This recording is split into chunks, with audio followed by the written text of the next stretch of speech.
ភាគនេះសូមឧទ្ទិសដល់វិញ្ញាណក្ខន្ធអធិរាជសម្លេងទឹកសិនស៊ីសមុទ្រដែលបានមុតជ្រៅទៅក្នុងដួងចិត្តមិត្តអ្នកស្ដាប់ជាង30ឆ្នាំមកហើយនិងវិញ្ញាណក្ខន្ធរាជធីតាមនោសញ្ចេតនាកណ្ដាលកោះអន្លង់លោកស្នេហ៍រស់សេរីសុទ្ធា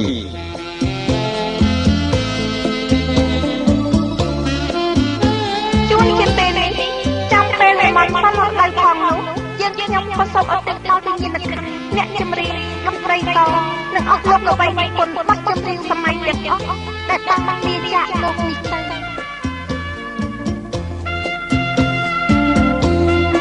សូមឲ្យព្រលឹងរបស់លោកទាំងអស់បានដល់ឋានបរមសុខកុំបីមានមងឡើយតាមវិទ្យាសាស្ត្រតំបន់បងស្ទឹងសង្កែទីក្រុងបាត់ដំបងបានចង់យកទៅបីមិនតិចឲ្យចាស់ជាទំនុកទុកជាអនុស្សាវរីយ៍ប្រចាំជីវិតហើយទីនេះដែរជាទីឋានបានផ្ដល់កំណើតដល់កវីទេពមួយអង្គគឺទេពអង្គគង់មុនឈឿនស្ទើរតែគ្រប់ទំនុកនិពន្ធរបស់លោកតែងបានប្រឌិតរឿងរ៉ាវជីវិតដែលជាប់ជំពាក់នឹងភូមិកំណើតសំណប់ចិត្តរបស់លោកជានិច្ចមិនតែប៉ុណ្ណោះលោកបានចាត់ទុកថាទឹកស្ទឹងសង្កែគឺជាទឹកខ្មៅដែលជ្រលក់សរសេរមិនចេះអស់ហេតុនេះសមូហកម្មស្ទឹងសង្កែសូមប្រសិទ្ធនាមថ្មីមួយជូនលោកថាកវីម្ចាស់ស្ទឹងសង្កែគង់ប៊ុនឈឿនហើយមានតែអធិរាជសម្លេងទឹកសិនស៊ីសមុទ្រទេដែលអាចសម្ដំវិញ្ញាណរបស់អស់លោកអ្នកនាងឲ្យយន្តទៅតាមមនោសញ្ចេតនារម្មណ៍របស់កវីម្ចាស់ស្ទឹងសង្កែគង់ប៊ុនឈឿនបានតាមរយៈបទរំដួលដងស្ទឹងសង្កែ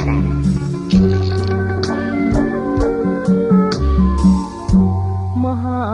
សង្ក្រាន្តច្រើនឆ្នាំមួយទៅ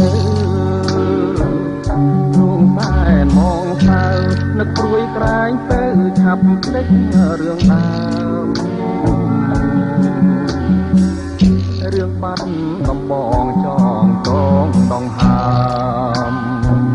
កាលរួចត្រីឆ្នាំរដូវបង្សាមការរីកគង់អូនដើរក្រុមក្នុងស្ទឹងសង្កាទាំងដូចដួងខែពណ៌ពួចមានស្នេហ៍នេត្រាពុនរាយថាក្ដីលហកសងខ្មៅរំសាយបងគុណមិនណាយក្លិនខ្លួនឆោមឆាយរាយសំណាញ់ណា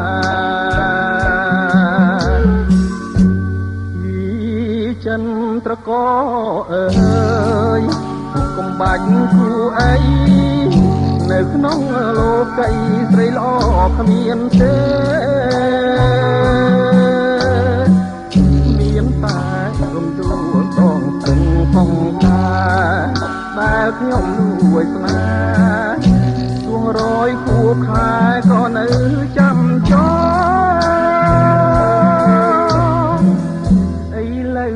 រដូវផ្ការីកវិលវិញទូតែទូមិនវិញជួកម្មបកដេញបាត់តាមួយតព្រៃក្រំអូនស្លាប់នៅក្នុងដបបងនេះកាត់នួនអងបងទុំទ្របខ្នងទេស្លាប់ក្នុងស្នូ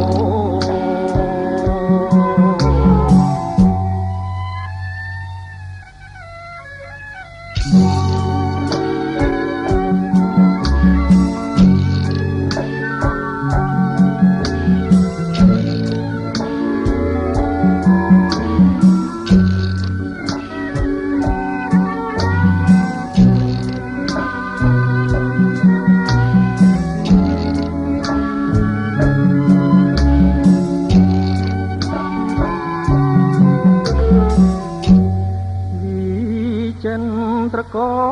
អើយកំបាច់គូអីនៅក្នុងលោកីស្រីល្អគ្មានទេមានតែរំដួលដងស្ទឹងសង្កែតែខ្ញុំលួចស្នេហ៍ទួងរយគូខែក៏នៅចាំចោ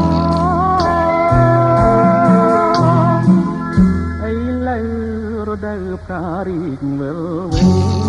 វិញ ចាំបកដេញបាត់កាមួយដងក្រីក្រឹមអូនស្លាប់នៅក្នុងដបផងពីខាត់នួនល្អបងទុកទ្របខ្នងដេកស្លាប់ក្នុងនោះ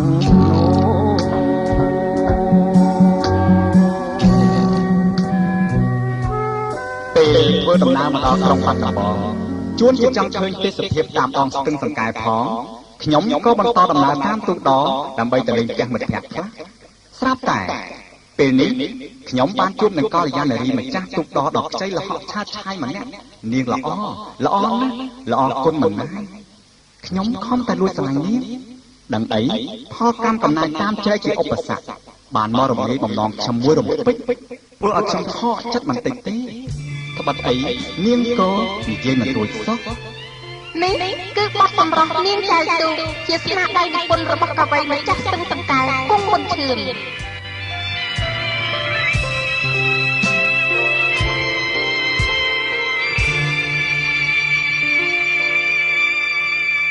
ជិះទូងតាមស្ទឹងប្រឹងលបមើលស្រែ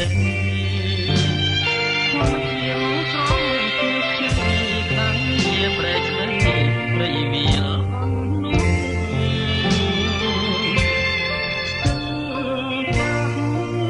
ព្រែកលួងទ្រូងជាប់ជាប់ឆំ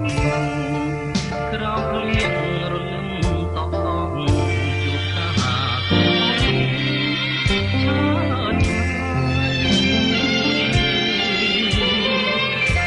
កជាទេសចរជិះទូកដ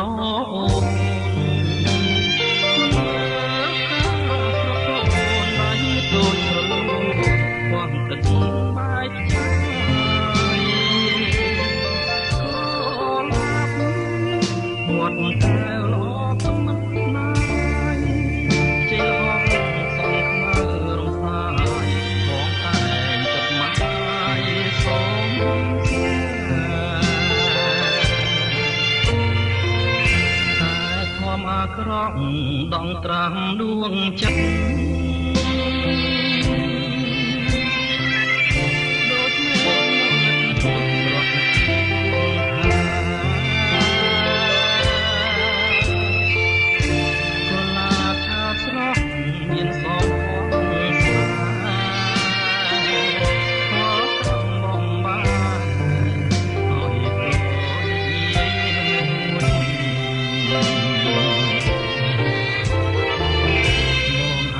ឈាមស្រោចក្នុងស្ទឹងសង្កាត់ក្រោមគុណមកខែបងឲ្យជួបស្នេហ៍កុលាបពលគួច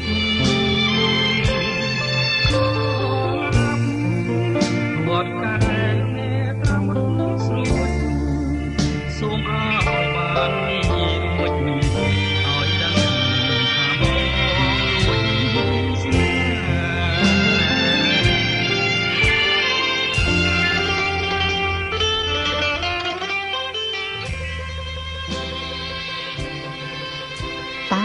ធ្វើយ៉ាងណានឹងឲ្យនាងបានយល់ចិត្តហើយនិយាយឆ្លើយឆ្លងមករកខ្ញុំឲ្យខ្ញុំបានអស់ចិត្តផងបងអាឈាមស្រោចក្នុងស្ទឹងសង្កែក្រោមពន្លឺដួងខែផ្សងឲ្យជួបស្នេហ៍កុលាបពណ៌ខូចកុលាបវត្តកែនៃប្រាមុតស្រួលសូមឲ្យបាននិយាយរួមឲ្យអញថាបងមួយ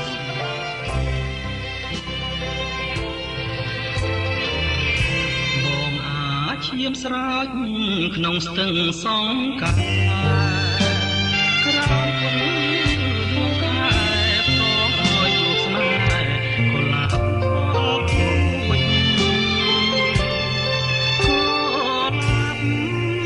វត្តកែត្រាមុតស្រួចសូមឲ្យ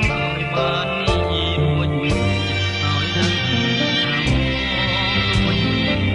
ស្នេហ៍ខ្ញុំចុះពីទូកដោយនាំយកមកជាមួយនៅអារម្មណ៍សោកស្ដាយដូចជាត្រូវជ្រុះបាត់របស់អ្វីមួយចំណែកកវីស្វាយសំអឿលោកក៏បានមកជំពាក់ចិត្តនឹងក្រមុំតំបន់ស្ទឹងសង្កែដែរហើយថែមទាំងបានចងជាទំនុកដែលលោកបានឲ្យឈ្មោះថាកំរងភូមិថ្កុល ផ្ញើតាមសំនៀងរបស់អធិរាជសំឡេងទឹកសិនស៊ីសមុទ្រដើម្បីបកស្រាយជូនមិត្តអ្នកស្ដាប់មកដល់ក្រុងបាត់ដំបងមិនបានប្រមាណផងខ្ញុំបានលួចស្រឡាញ់កំមុំបាត់ដំបងម្នាក់ទៀតហើយដោយសារតែរឿងស្នេហាខ្ញុំអង្គុយខ្វល់ខ្វាយក្នុងចិត្តតែម្នាក់ឯងនាមាត់ស្ទឹងសង្កែព្រោះអី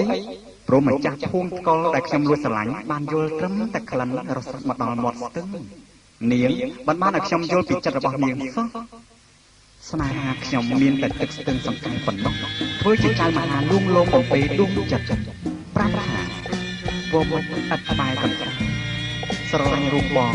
ឥតលួងពេលឡើយស្ទឹងសង្កែពិតរឿងយ៉ាងណា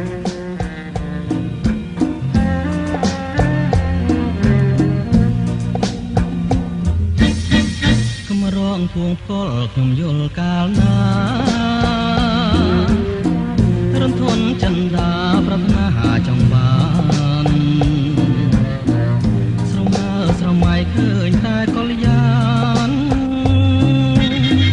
ធ្វើមិនដេញរៀមបានប្រានមកពីកាយដងស្ទឹងសង្កែបំពេដួងចិត្តប្រាប់ថាមិត្តនឹងបែកន្តាយរងចាំរូបបងអិនលួសពេលឡើយចឹងសង្កែអើយបិនរឿយ៉ាងណាតើឈរនៅស្ងៀមធ្វើឲ្យអ្នកមិនព្រមស្ដីប្រាប់ពីចិន្តាពិតទេសំដីថាស្រីមេត្តាដូចតឹងស្ទឹងថាស្នេហារូបខ្ញុំភូមិកលឲ្យក្លិនហាក់មិនរសាយឲ្យរៀមខ្វល់ខ្វាយស្ទើរតែស្រែកយំស្នេហ៍ថតចិនក្នុងអារម្មណ៍ដល់ហើយហៅខ្ញុំមិនរកពេលឡើយ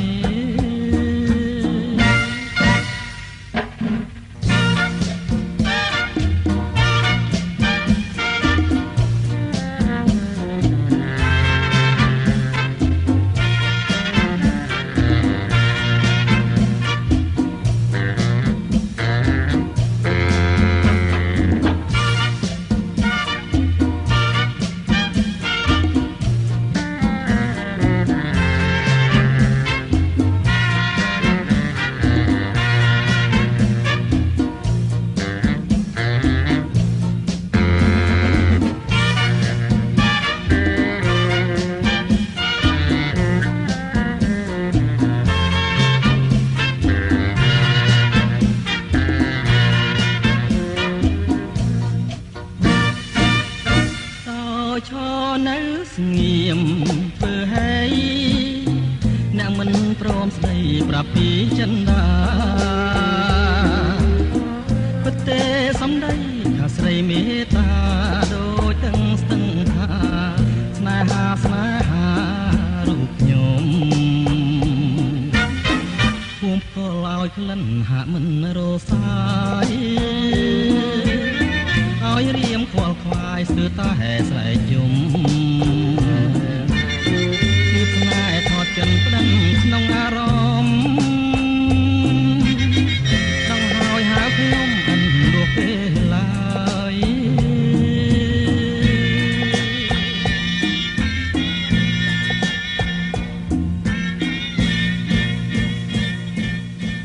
បើពិតជាស្រឡាញ់ឬអត់មេត្តាឬក៏មិនអាណិតទេនាងគួរឆ្លើយប្រាប់ឲ្យបងបានដឹងផងចុះសូមមេត្តាកុំលែងឬក៏អៀននឹងបងអីណា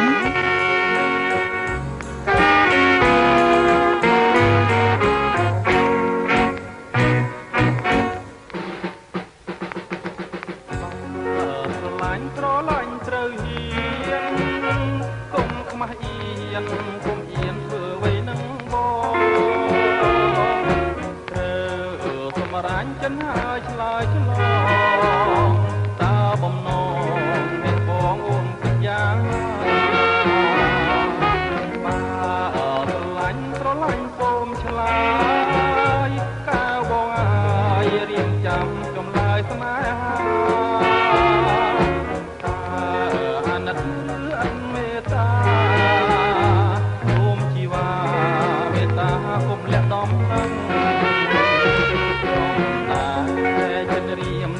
ចាំតែស្រីរងបីខ្សែក៏មិនខ្លាចគេប្រលឹងនៅរួងរងចាំទទួលដំណឹងតាជាទីមានអរំមានគ្នាឬអាណាស្រឡាញ់មេត្តាប្រដីទួងបាក់សីសេះសត្វឬសារីកាក៏ពុំគេចេះស្ដាប់ជាសាហើយឆ្លើយថា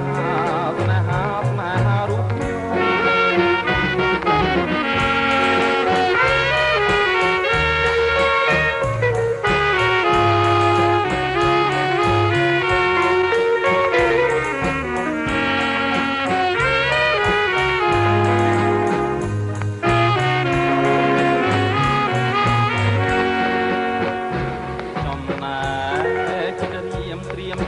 ស្រីរួងបីខ្សែក៏មិនខ្លាចទេប្រលឹងខ្ញុំនៅរងចាំទទួលដំណឹងតាជាតិនេះមានអរំមានគ្នាឬអាណាបើស្រឡាញ់មេត្តាស្រដីទួងបាក់សីសេះសត្វឬសារីកាចេះស្ដាប់ភាសាហើយឆ្លើយថា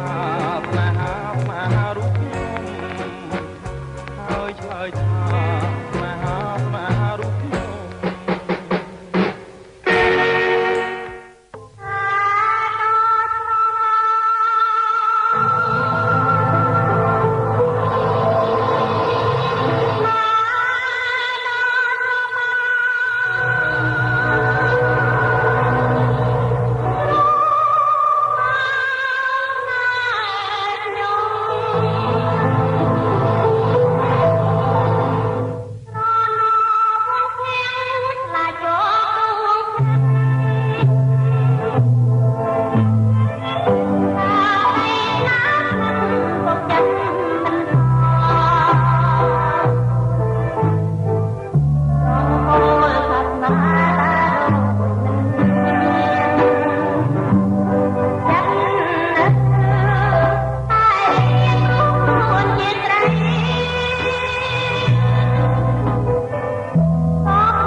ជាតិជានារីខ្មែរ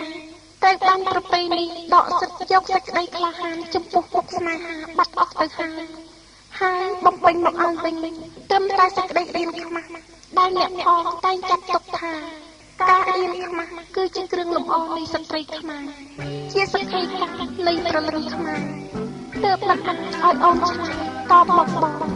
ដោយស៊ូទ្រូងអួលណាស់ចិត្តទៀតទាំងអស់ក្នុងទ្រូងតែម្នាក់ឯងក្នុងពិភពលោកដ៏ធំធេង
ក្នុងរឿងរ៉ាវស្នេហា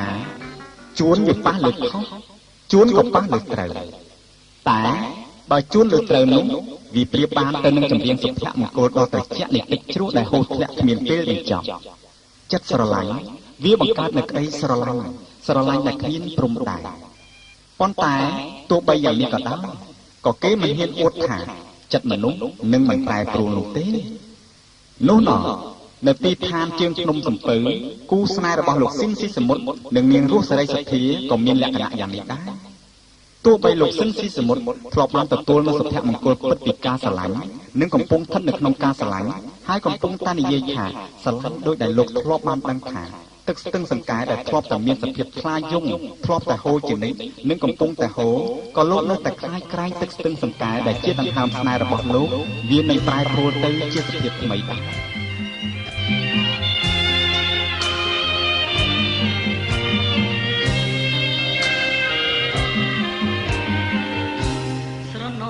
ដៃអូនហុចឲ្យបងធ្ន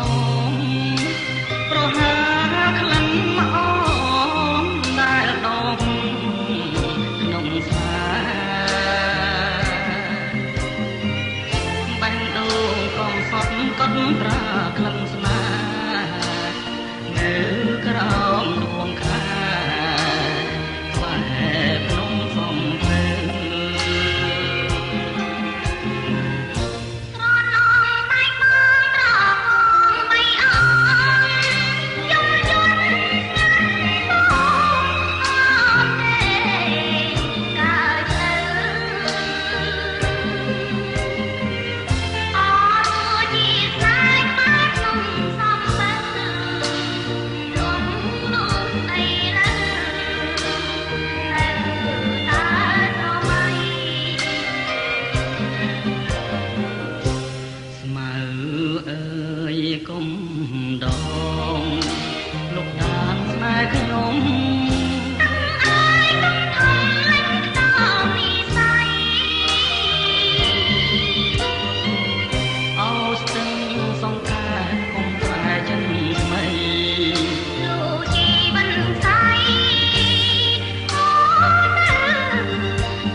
សាច់ចាំងនៅភ្នំសំពៅ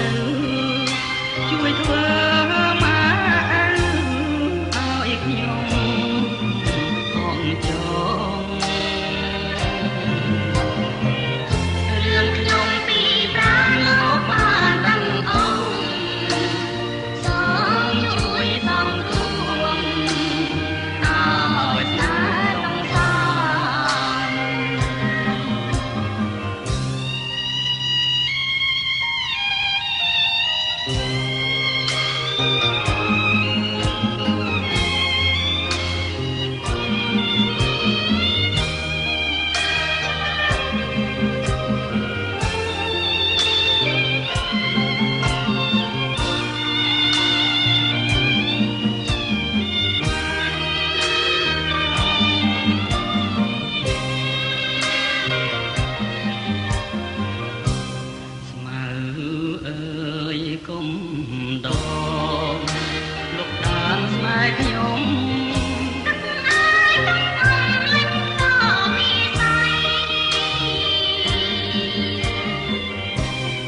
សងសង្កាយកុំខ្លាចចិត្តថ្មី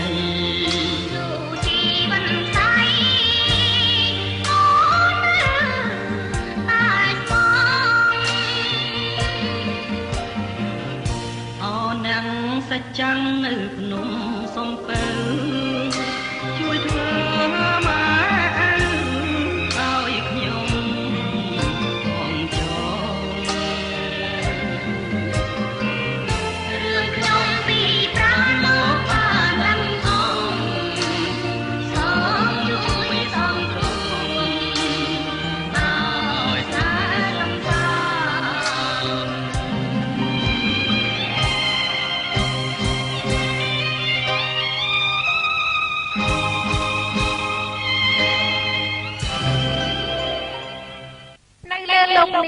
មានតែទេពកោសលទេដែលត្រូវបានគេកោតសរសើររីឯជីវិតដែលកើតឡើងហើយក៏ត្រូវបាត់បង់ទៅវិញបីដោយព្រះសូរិយាដែលរះហើយរមែងលេចទៅវិញយ៉ាងដែរផ្ទុយទៅវិញអ្វីដែលអាចខាត់នៅជារៀងរហូតបាននោះ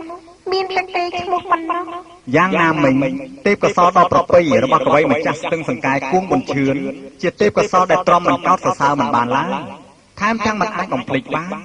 ទោះជាទឹកស្ទឹងសង្កែត្រូវរីងស្ងួតក៏គេឈ្មោះរបស់លោកនៅតែឆ្លាក់ជាប់ក្នុងដួងចិត្តកូនចៅជំនាន់ក្រោយជានិច្ច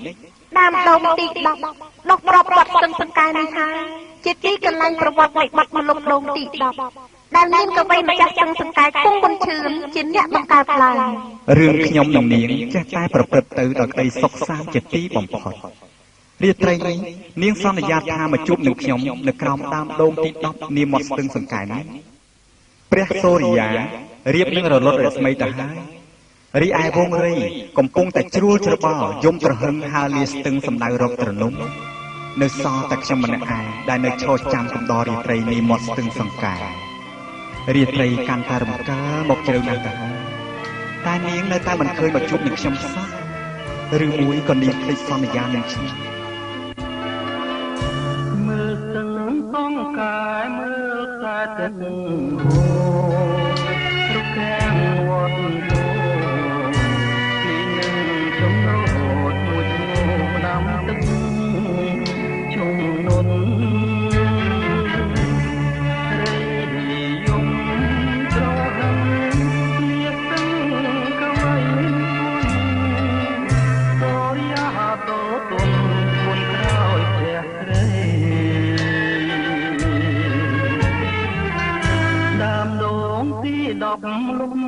ប់មាត់ទឹងបងឈរធៀមឆ្ងាញ់ឈរចាំប្រលឹងស្ងាត់ឈឹងលុះលងលំលាទេអូនភ្លេចវាចានៅមកអនុញ្ញាតពីថ្ងៃថាមក8ថ្ងៃមកគ្រប់បងអេលើបាត់កូនដូចក្បូនរត់ទឹករួចកំណាប់ងលឿនអន់ឡបនកាវត្តអូនៅមិនទាន់ឆ្លងមិនគួរនួនល្អប្រែកនងកូនកោះលេងកាក្រឹមក្រឹមពីទួលតាឯងខ្លាយពីខ្លងឯងនារីពួងវែងបិទណែករៀបការនឹងប្រងបងឈរមកទឹងប្រាំងយំរងំក្នុងពោះលាស្រីស្រោមឈ្មោះក្នុងជាស្លា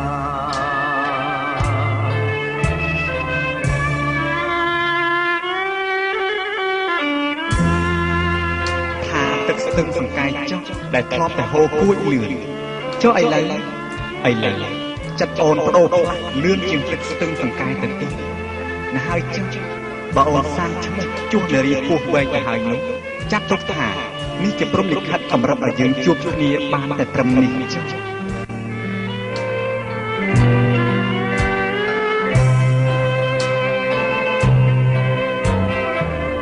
ភ្លេងកាក្រឹមក្រឹមពីទួលតាឯង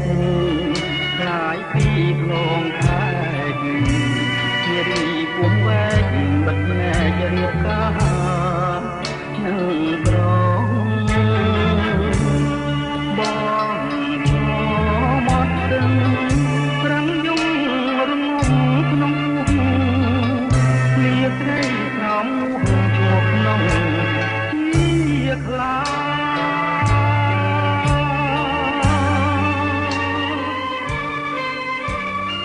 ទេបងពិតជាយល់ច្រឡំមកលើរឿងអូនហើយតាមពិតអូននៅតែស្មោះចំពោះបង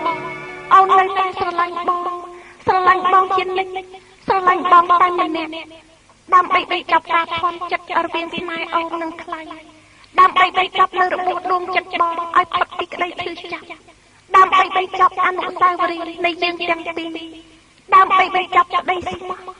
ដើម្បីបញ្ចប់ពាក្យស្បត់ស្បាយដើម្បីបញ្ចប់ឈ្មោះកាកៃក្នុងភាពខ្មៅអត់ត្រីនៃជីវិតឲ្យមានឈ្មោះថ្មីជាទាវស្រីវិញនោះអូនក៏បានបញ្ចប់ជីវិតអូនដែរចំពោះអត្តឃាតនេះសូមបងកុំស្ដាប់កុំយកកុំជេរកុំបន្ទោសស្រីអភ័យទោសផងធ្វើមិនដេចនេះជាវាសនាដ៏អាក្រក់របស់អូនទេព្រោះមានតែធ្វើដូច្នេះទេដែលអូនសង្ឃឹមថាអូននឹងអាចរក្សាចិត្តបរិសុទ្ធជូនដល់ប្រុសម្នាក់ដែលមានចិត្តខ្មោះចំពោះសង្សារអាចឲ្យជីវិតអូនរួចផុតពីក្តីសោកស្ដាយចំពោះរូបបងបានអូនសែនស្ដាយណាស់ស្ដាយដោយមិនបានរួមរូបក្បែរបងដោយក្តីប្រាថ្នាស្ដាយអនុស្សាវរីយ៍ដែលសាងរួមគ្នាស្ដាយចិត្តស្នេហ៍របស់បងដែលមានចំពោះអូនថ្មីត្បិតតែជាតិនេះអូនបងស្នេហ៍មិនបានជួបទឹកក៏ប្រសិនអូននៅតែឆ្លងជួបបងមានជាតិថ្មីហើយអូននៅតែថែចិត្តភក្តីជូនថ្លៃជាតិនេះ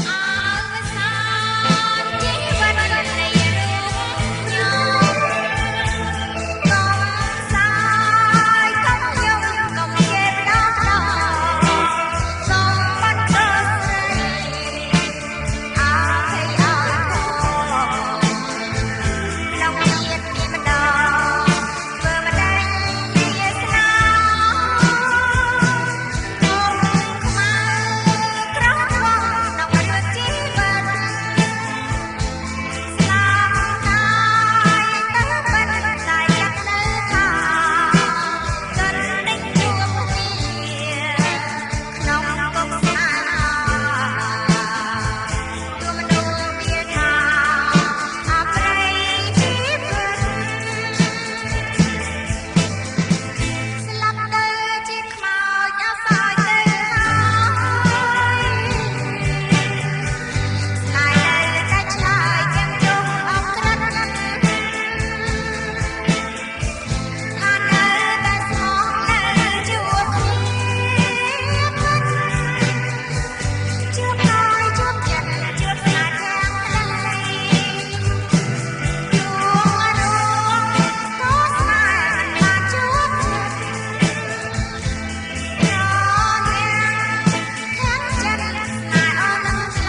មាត់ស្ទឹងសង្ការ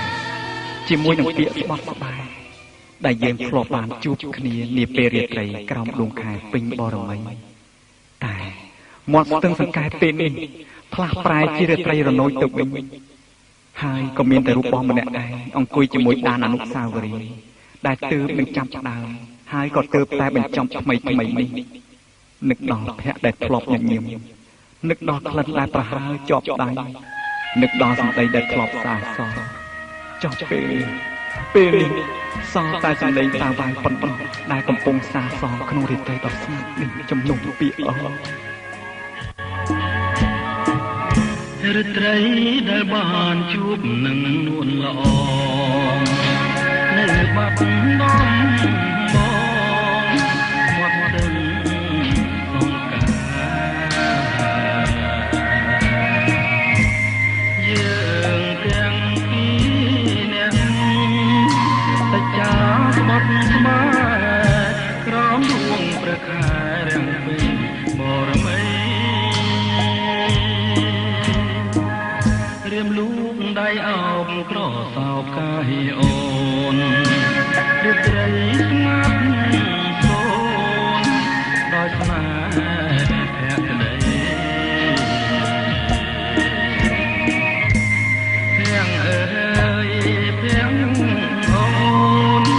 ញញឹមមានន័យប្រហាក្លិនស្រីជាប់នឹងដៃ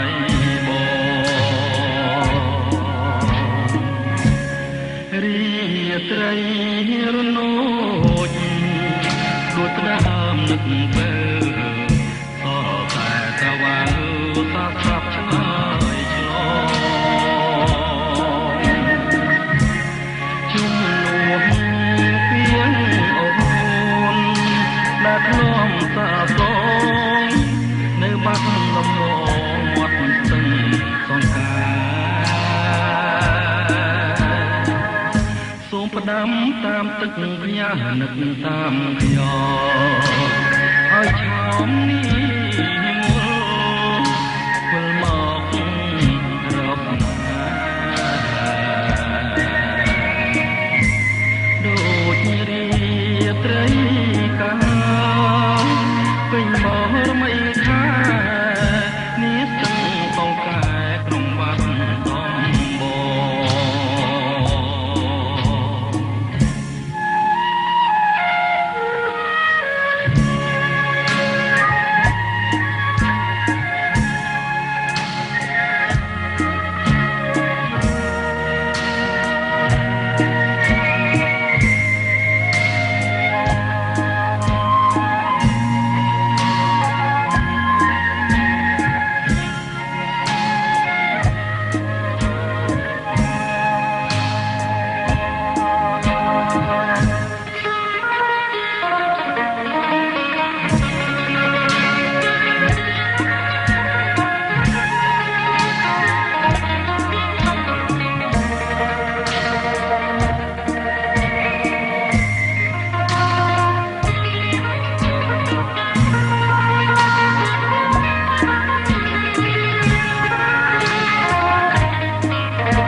ត្រីរនោចដូចផ្ដាំនឹកពេលសតែតវ៉ាសាស្រាប់ឆ្លើយឆ្លង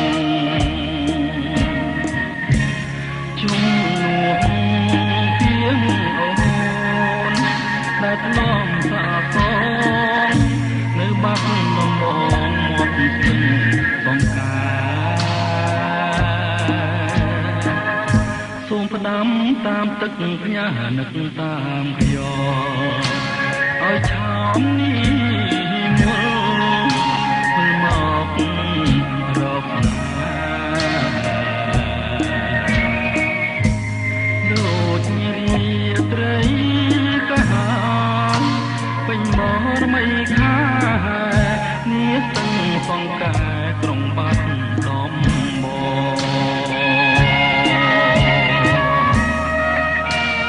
ខ្ញុំសម្រាប់ចាត់ចាកចេញពីក្រុងបាត់ដំបងឆ្លងទៅសុរិនដោយចេះតែគិតដល់បាត់ហេតុដ៏អាក្រក់ដែលបានកើតឡើងចំពោះរូបខ្ញុំ ណាហើយគួរមិនត្រូវបណ្ដោយឲ្យវិបត្តិដួងចិត្តមករារាំងក្តីសង្ឃឹមចំពោះមុខផ្លូវជីវិតទេទោះបីត្រូវបាត់បង់នូវក្តីស្រឡាញ់ច្រើនជាងនេះទៅទៀតក៏យើងត្រូវតែឲ្យតម្លៃលើខ្លួនយើងជានិច្ចអ្វីវាបានកន្លងហួសទៅហើយទោះជាខំគិតក៏វាមិនអាចនឹងវិលត្រឡប់វិញដែរនេះជារឿងធម្មតានៃជីវិតខ្ញុំចេះតែចិញ្ចឹមចិត្តលួងលោមចិត្តខ្លួនឯងរហូតបានរសាយពីកង្វល់ខ្លះឈានដល់ព្រំដែនអកុសលកាលណារឿងខ្លោចផ្សាថ្មីទៀតមកជន់ឈ្លីបេះដូងខ្ញុំទៀតហើយភពដែលខ្ញុំធ្លាប់សម័យចង់ឃើញចង់យល់យូរមកហើយឥឡូវនេះថ្ងៃនេះខ្ញុំបានជួបចិត្តខុសពីក្តីស្មានរបស់ខ្ញុំឆ្ងាយណាស់ខ្ញុំធ្លាប់សម័យថាអ្វីនៅទីនេះប្រហែលជាត្រូវស្វិតស្រពោនដោយដួងចិត្តខ្ញុំចឹងដែរឃើញទៅវិញសូម្បីតែបុព្វាម្ចាស់ក៏ល្អស្រស់ដូចសម្ដីរបស់អស់លោកកវីយើងធ្លាប់ខ្លាំងខ្លែងសរសើរម៉ែបានឃើញបានយល់ចង់ស្គាល់ទាំងត្រារីស្រងដូចតាឈ្មោះថារំដួលសុរិនចិន្តាចំបាញ់ភ្លុំគេសុបិនប្រហើតែក្លិនសុរិនភពស្នេហ៍កវីឆ្លងនឹងសម្រងសោកភ័ណ្ឌសំផងតស្រងគួរឲ្យបែកទៅដោយការក្រពុំកំពុងពេញវ័យនៅក្នុងលោកីរកស្រីមកផ្ទឹមពុំបានការមានស្រទាប់ដោះជាប់នឹងមេរំដួលចម្លែកអកផ្លែត្រហូបរកគ្នាណារំដួលសរិនល្អហួងក្តីស្មានប្រសិនតែបានលោកប្រានរៀមអងទុំខារៀមកេងមកមើលបង្ហើចិនស្មោះជានាងរៀមរួងព្រោះរសជាតិមកផារំដួលសរិនសូមទានមេត្តាជួយប្រងសង្ខាចិន្តាដែលបងប្រឹងស្ម័គ្រ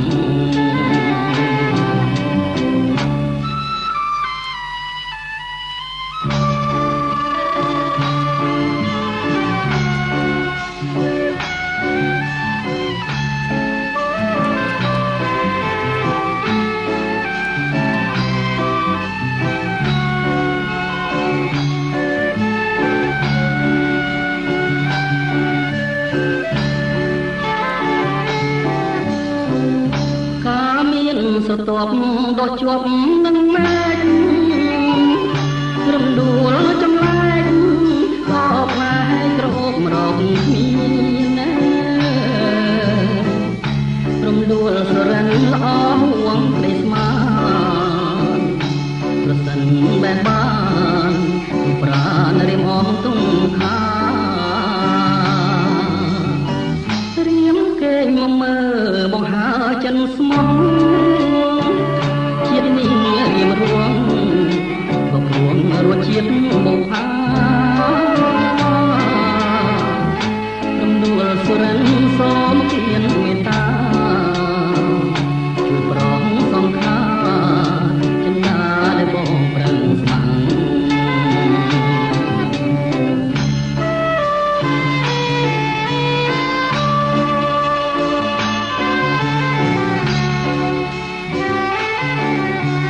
្រពិតមែនតែខ្ញុំចង់ផ្ញើវាសនាលើទំនុំថ្មីនេះប៉ុន្តែមើលទៅប្រហែលជាគ្មានសង្ឃឹមសោះត្បិតអីឥឡូវនេះនាងចូលមកលុបបាត់ទៅហើយទោះបីខ្ញុំខំវល់សុំស្ដីស្នេហាយ៉ាងណាក៏នាងមិនហ៊ាននិយាយស្ដីរកខ្ញុំដែរម្ចាស់ស្នេហ៍ខ្ញុំមកនាងអីក៏មានចិត្តដាច់ខាតជាងនាងសវណ្ណពិសោទៅទៀត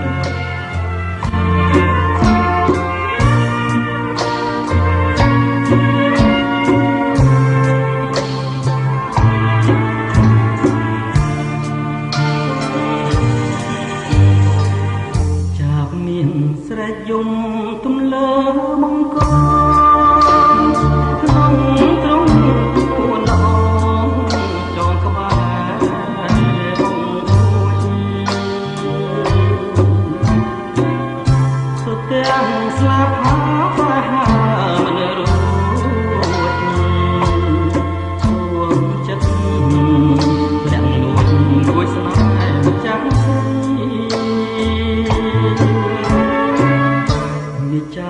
ចាប់មាសបានមកចាំក្រមុំចាប់មាសស្រែសុំយំទីចំណៃលាយទឹកខ្មុំមុំដាក់លាថ្មីចុកធ្វើដៃឲ្យចាប់ស្លាប់ចិត្តមុំផ្អែមឆ្ងាញ់ចាញ់សំភួងស្លូចាប់ចង់បានខ្លួនជួនមករួម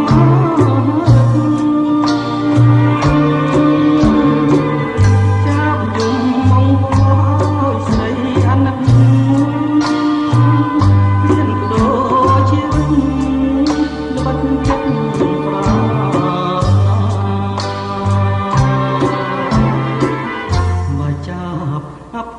ស្លាប់ក្នុងទ្រង់ស្រីសុំចាប់ក្តីនៅក្នុងហាត់បើចាប់នៅរស់គុំចិត្តមេតាចាប់មានវាសនារូបក្បែរទ្រង់អូ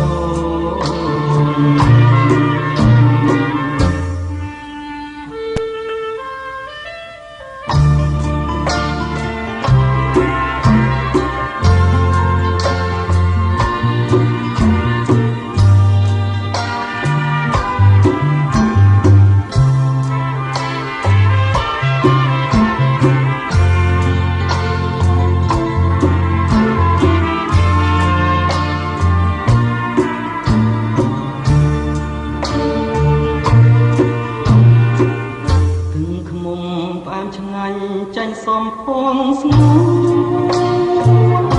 ចាប់ចង់បានខ្លួនស្ងួនមករួមណា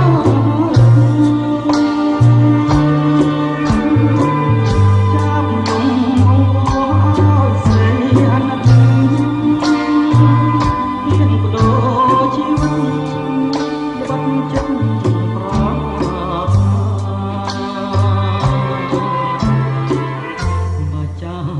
អភ័មស្លាប់ក្នុងទ្រង់ស្រី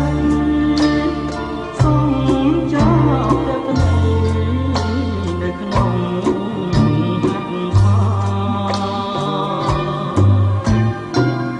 បើចាប់នៅរស់រួមចិត្តមេតាចាប់មានវាសនារូបក្បែរទ្រង់អូ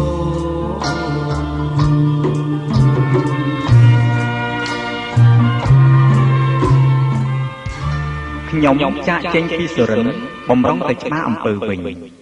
តែម្ដងនេះខ្ញុំមិនត្រឡប់តាមផ្លូវបាត់ដំបងវិញទេខ្ញុំត្រឡប់តាមផ្លូវសៀមរាបម្ដងមកដល់ក្រុងសៀមរាបខ្ញុំបានជួបនឹងបុព្វាស្ទឹងសៀមរាបម្នាក់កំពុងតែដើរម្នាក់ឯងហើយមានយកផ្លែម៉ាក់ប្រាំងទុំខ្ចីនៅនឹងដៃផងពេលឃើញនាងភ្លាមខ្ញុំមើលនាងភ្លឹកភ្លាំងអស់ស្មារតីនឹកសម័យថាក្នុងភ្លាមម្ដងខ្ញុំប្រហែលបានជួបនឹងទេពធីតារក្សាទីឋានអង្គរខ្ញុំខំនិយាយសុំផ្លែម៉ាក់ប្រាំងដែលខ្ចីពីនាងតែនាងធ្វើឲ្យមិនខ្ចីនិយាយរកខ្ញុំសោះអត់រៀនស្ងប់ស្ងាត់រហ័សទឹកធ្ងោតាមលឿនទឹកហូរនេះរហូតដល់ប្រាំង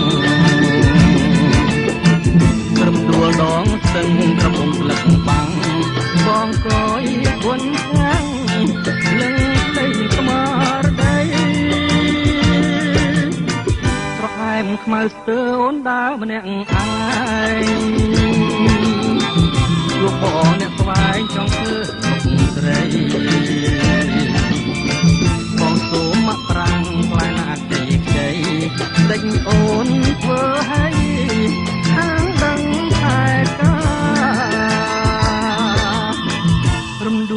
ងស្ទឹងប្រលឹងសៀមរៀបបងសូមសារភាពមុនលោកមេបាសូមបែរំដួលមកស្គៀនកាមាចង់ក្រងវាសនាលោកទៀតស្រីរហានទឹកអើយជួយច្រៀងលួងលោមចងជួយចោះពីស្អីសូមបែបនថ្វាយទឹកអស់ស្បៃសូមជួយដឹកដៃខ្ញុំឆ្លងទឹកស្នា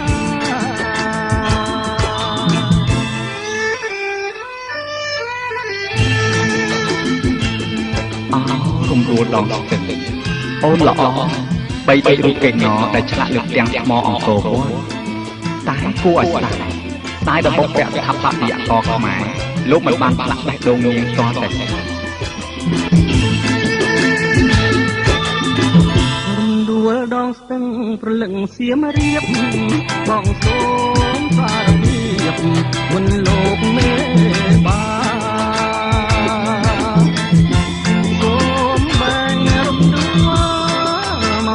កាមាចងក្រងវាសនាលោករៀបទាំងថ្ងៃរហាត់ទឹកអើយជួយច្រៀងលួងលោជាងជេកជាងចោមជួយចោះពីស្អីសូមបែបអនឡាយទឹកអស់ស្បៃសូមជួយដាក់ដៃខ្ញុំឆ្លងស្ទឹងស្នា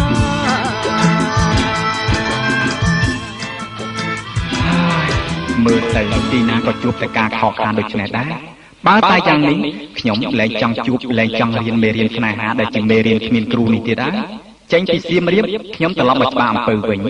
លើរថយន្តក្រុងពីភ្នំពេញទៅច្បារអំពៅចៃដន្យអីខ្ញុំបានអង្គុយចិត្តតូចតនារីជ័យក្រុងដ៏ស្រស់បវរម្នាក់កែវភ្នែកដ៏ភ្លឺថ្លាជាមួយកាយវិការញញឹមផងអៀនផងសម្លឹងមករកខ្ញុំជាសញ្ញាថាលាននីគ្រាចុងក្រោយមុនពេលដែលនាងរៀបចុះពីរថយន្តក្រុងបានអង្រំបេះដូងខ្ញុំឲ្យកម្រើកជាថ្មីទៀតហើយខ្ញុំក៏ចុះពីរថយន្តតាមពីក្រោយនាងដើម្បីចង់ស្គាល់ផ្ទះនាងដោយមិនបានឲ្យនាងដឹងខ្លួនសោះជួនជាចៃដន្យជួបតន់ទាវស្រីបីដូចអីស្អីជុំរូបឆោមឆ្លើលើរថយន្តក្រុងតាមដំណឹងផ្លូវបងនឹងពេលអង្គុយចិនគ្នារាហូជួបច័ន្ទហោរាបានទីបងជួបឆោមឆាយចិត្តរែងរងាសូគ្រៀងថ្ងៃត្រង់ញ័រទ្រូងកំព្រីចិត្តបងទៀមទីសូមស្នេហ៍ពីស្រីទន្លេបាសាំងគុំស្ទាំងបំណងស្ពានចំកោងខ្នងចម្លងនេះស្អីខាន់ច្បារអំពៅជាហុំស្នេហ៍ថ្មីទួងរូបបងខ្សែក៏នៅតែស្មាំងចុះពីរថយន្តអូនញញឹមលីក្រោមខ្សែត្រាអូនគៀនលួចលាក់បងលួចតាមស្គាល់ទាំងវលាក់ថ្ងៃក្រោយបងទាំងជួលតន់ដឹងអូន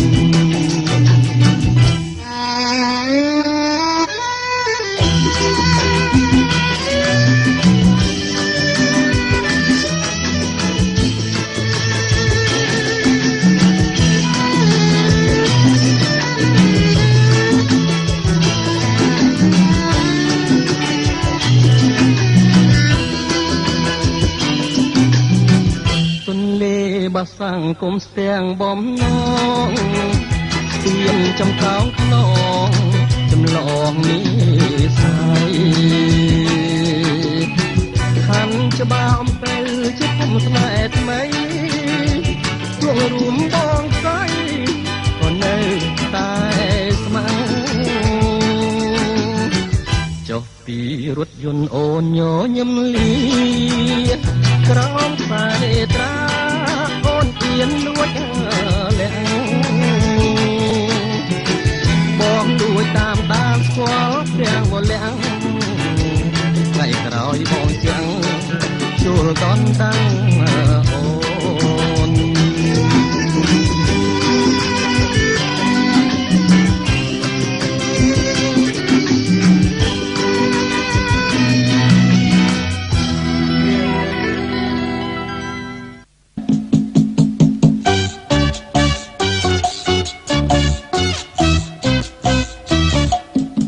យើងខ្ញុំសូមអភ័យទោសនៅរាល់កំហុសឆ្គងទាំងឡាយដែលកើតមានឡើងក្នុងការរៀបរៀងនេះ សូមថ្លែងអំណរគុណចំពោះការយកចិត្តទុកដាក់របស់អស់លោកអ្នកនាងនិងសូមគោរពលាទាំងក្តីអាល័យមួយពីសិនសង្ឃឹមថានឹងវិលមកជួបប្រិយមិត្តជាថ្មីក្នុងពេលដ៏ខ្លីខាងមុខ កាសែតចម្រៀងអត្ថាធិប្បាយរបស់សមូហអង្កាំស្ទឹងសង្កែផ្សាយចេញពីតូបលេខ731អូឡាំពិកក្រុងភ្នំពេញសួស្តី